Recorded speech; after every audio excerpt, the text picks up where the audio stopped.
Bismillahirrahmanirrahim. Assalamualaikum warahmatullahi wabarakatuh. Selamat pagi Ananda semua yang ada di rumah. Masih diberikan kesehatan ya. Alhamdulillah. Materi bahasa Indonesia pertemuan ketiga, Bapak akan membahas ya subtemanya. Tema bagian C, mencermati gagasan teks visual.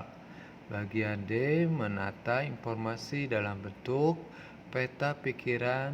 Bagian E, menggunakan kata hubung pada saat itu, sejak, dan selama. Nah, itu yang akan dibahas ya. Kita lihat materinya. Mencermati gagasan teks visual. Kita perhatikan gambar yang ada di samping kiri itu ya. Itu sedang bekerja bakti bersama-sama ya. Ini di lingkungan taman atau di lingkungan rumah kalian seperti yang ada pada gambar ya. Anda semua pasti tentunya bekerja bakti tidak hanya bersama anggota keluarga tapi di lingkungan juga ya, di tempat tinggal Ananda. Nah, selain dari teks lisan dan tulisan ya, ada hubungan teks ya, hubungan teks visual. Teks visual merupakan teks yang cara penyampaiannya kepada orang lain menggunakan media yang dilihat oleh indera penglihatan. Nah, ini dari info ya, kita lihat slide selanjutnya. Nah, ini yang warna biru ya, lihat. Setelah mengamati gambar dengan seksama, Ananda dapat mencatat hal-hal berikut. 1. Topik apa yang diangkat dari gambar tersebut. 2.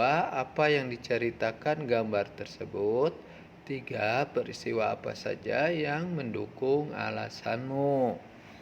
Nah, dari hal-hal yang telah Ananda catat, Ananda dapat menemukan gagasan pokoknya.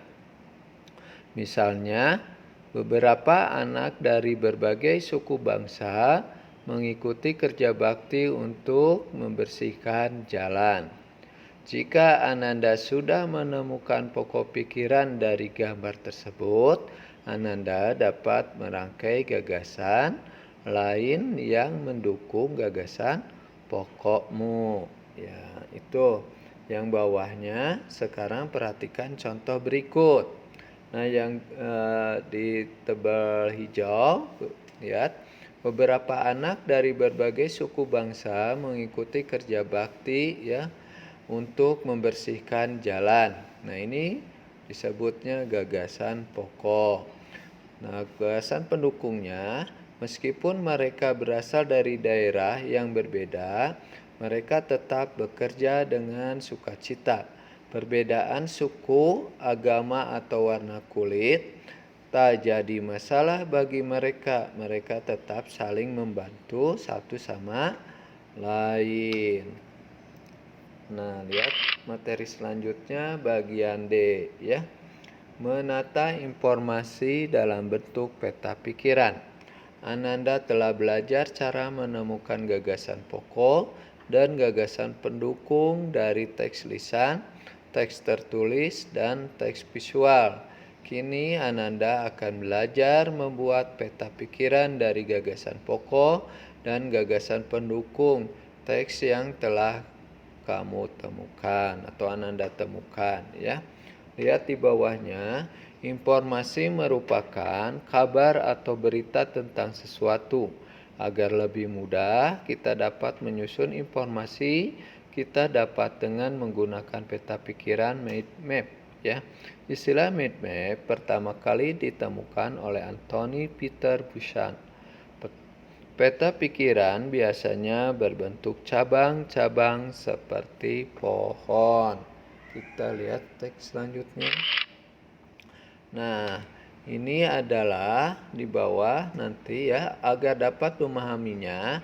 Ayo bacalah kembali teks berjudul Suku Palembang pada halaman 5. Nah, pada halaman 5 setelah membaca kita dapat membuat peta pikiran sebagai berikut.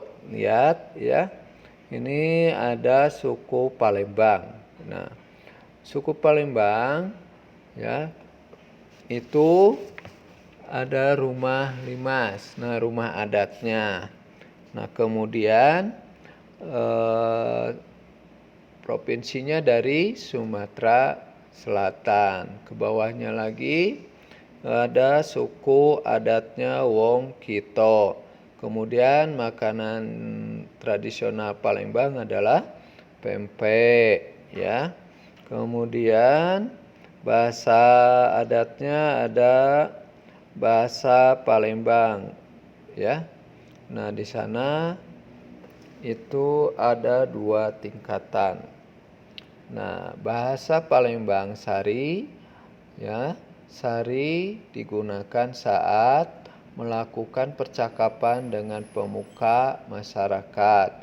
Bahasa yang kedua yaitu Baso Palembang atau di situ digunakan saat melakukan percakapan dengan pemuka masyarakat.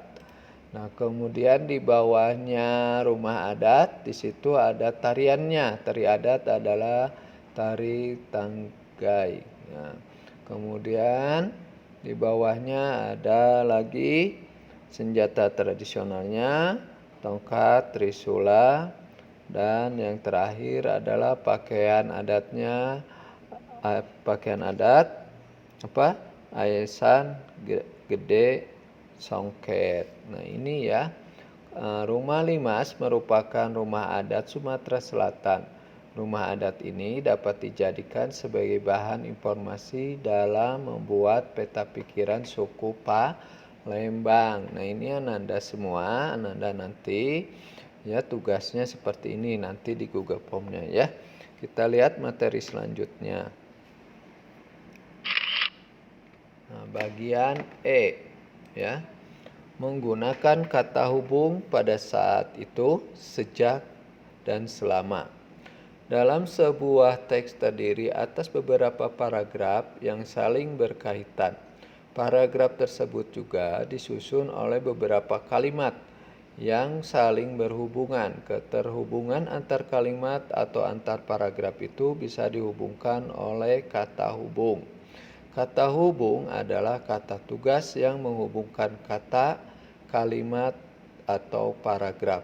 Kata hubung pada saat itu, sejak, dan selama merupakan kata hubung yang menandakan hubungan waktu. Kita lihat lagi di bawahnya contoh paragraf berikut ini. Nah, ini ada sejak. Tadi, Asep melihat Doni merenung di taman karena layang-layang miliknya putus. Melihat temannya sedih, Asep sangat iba. Ya.